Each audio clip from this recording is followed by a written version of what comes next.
مرحبا، أنا الدكتور نيتينندان، استشاري أمراض الرئة في مستشفى أبولو غارينستري. اليوم سأتحدث عن مرض الانسداد الرئوي المزمن. ما هو مرض الانسداد الرئوي المزمن؟ هو مرض الانسداد الرئوي المزمن له مكونان، أحدهما هو التهاب الشعب الهوائية والآخر هو النفاخ الرئوي.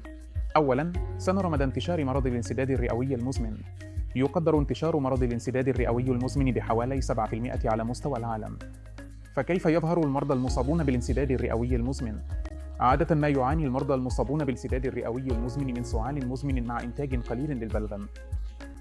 ومع تقدم المرض، يبدأ المرضى بالشعور بضيق في التنفس. وفي الحالات الشديدة، يظهر على المرضى تورم في الساقين، وقد يصل الأمر إلى فشل في الجهاز التنفسي أيضاً. ما هي أسباب مرض الانسداد الرئوي المزمن؟ السبب الأكثر شيوعاً هو التدخين، سواء كان تدخيناً نشطاً أو حتى تدخيناً سلبياً.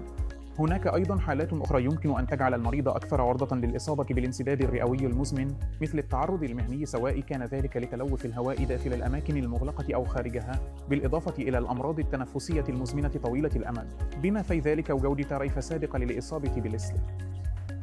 كيف نقوم بتشخيص مرض الانسداد الرئوي المزمن؟ عادة ما نقوم بتشخيص مرضى الانسداد الرئوي المزمن بناء على اختبار وظائف الرئة.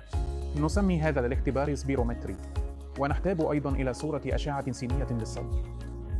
وفي بعض الحالات المختارة، ننصح بإجراء أشعة مقطعية عالية الدقة للصدر إذا احتجنا إلى فحص للكشف عن سرطان الرئة. فكيف نعالج هؤلاء المرضى؟ بشكل أساسي، يبدأ العلاج باستخدام البخاخات. جرعة البخاخ وتكرار استخدامه تعتمد على شدة مرض الانسداد الرئوي المزمن. وفي الحالات المتقدمة، نحتاج أيضاً إلى وضع المريض على جلسات التبخير.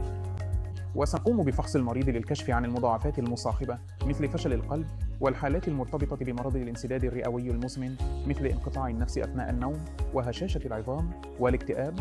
كما يجب علينا أيضاً النظر فيما إذا كان المريض مرشحاً لفحص سرطان على الرئة. وفي أغلب الحالات المتقدمة، سنقوم أيضاً بإرشاد المريض حول الحاجة المحتملة لزراعة الأعضاء.